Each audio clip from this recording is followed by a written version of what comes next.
À quel moment mes voisins ont-ils compris que je n'étais pas juste la jeune maman du quartier? Quand je suis retournée vivre chez mes parents après être tombée enceinte à 16 ans, tout le voisinage observait mon ventre s'arrondir pendant que je m'efforçais de monter dans le bus. C'est là qu'ils m'ont étiquetée comme la fille qui a gâché sa vie à 16 ans, et jamais ils n'ont pris la peine de revoir leur jugement. Chaque matin, quand je pars travailler élégamment habillée, Madame Holmes, d'en face, me lance ce regard plein de commisération et me demande si je vais encore passer un entretien, ajoutant toujours « C'est bien ma chérie, continue comme ça », comme si j'étais au chômage depuis 8 ans. Les mères du lotissement ont leur groupe WhatsApp où elles organisent les goûters des enfants, et je sais très bien que je n'y figure pas, puisque l'une d'elles m'a un jour montré par erreur un message où j'étais qualifiée d'exemple à ne surtout pas suivre. Mais le pire, c'est la manière dont elle s'adresse à Chloé, ma fille, lui demandant devant moi si elle a besoin de goûter ou de vêtements neufs, comme si je n'étais pas capable de m'occuper d'elle. Samedi dernier, au traditionnel barbecue du 4 juillet du quartier, j'ai senti dès notre arrivée ce mélange de pitié et de jugement me coller à la peau. Barbara s'est précipitée vers moi, parlant fort et distinctement, comme si je ne comprenais pas un mot d'anglais, pour m'expliquer où était la nourriture, en insistant lourdement sur le fait que tout était gratuit, tout en me tapotant l'épaule. Je me suis écartée de son geste, et posé mon dip épinards artichauts sur la table avec les autres plats, ajouté une cuillère de service et ma petite étiquette faite maison, comme tout le monde. Barbara a pouffé. Oh ma pauvre, tu n'avais pas à dépenser ton argent là-dedans. J'ai ouvert la bouche pour lui dire que je l'avais préparé moi-même, mais elle s'était déjà éloignée. Pendant la conversation sur les métiers, j'ai tenté de prendre la parole lorsque le docteur Fairfax a demandé ce que chacun faisait dans la vie. J'ai levé timidement la main, espérant créer un lien, mais il m'a ignoré pour passer à la personne suivante. J'ai tenté, en fait je travaille pour le gouvernement, mais on m'a coupé net. T'inquiète ma grande, ton heure viendra. Oui, si tu le dis. À ce moment-là, Madame Kingsbury s'est approchée de Chloé. Je me suis précipitée, juste à temps pour l'avoir glissé un billet de $50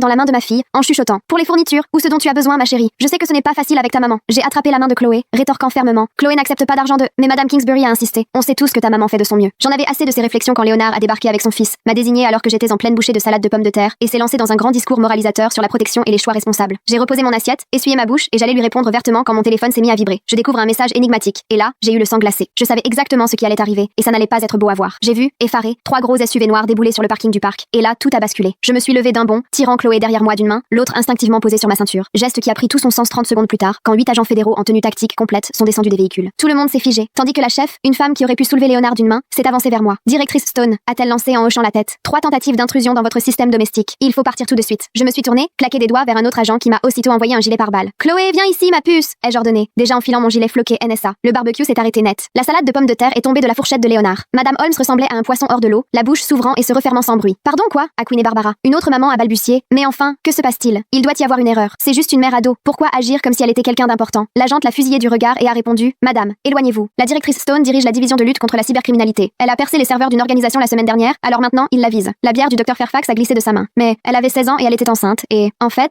ai-je lancé par-dessus mon épaule en attrapant Chloé et me dirigeant vers le SUV. J'ai commencé les cours du MIT en ligne depuis ma chambre, tout en allaitant. J'ai décroché mon diplôme à 20 ans. La NSA m'a recruté à 21 ans, précisément parce que je savais gérer un bébé qui hurle, 3 mémoires à rendre, et un projet de codage en même temps. Le billet de $50 de Madame Kingsbury a atterri au sol, tandis que Chloé annonçait fièrement, devant une assemblée bouche bée: Ma maman attrape les méchants qui veulent faire du mal à l'Amérique avec des ordinateurs. C'est une vraie super-héroïne. Depuis ce jour, ceux qui murmuraient que je n'étais qu'une statistique ne cessent plus de se vanter de me connaître.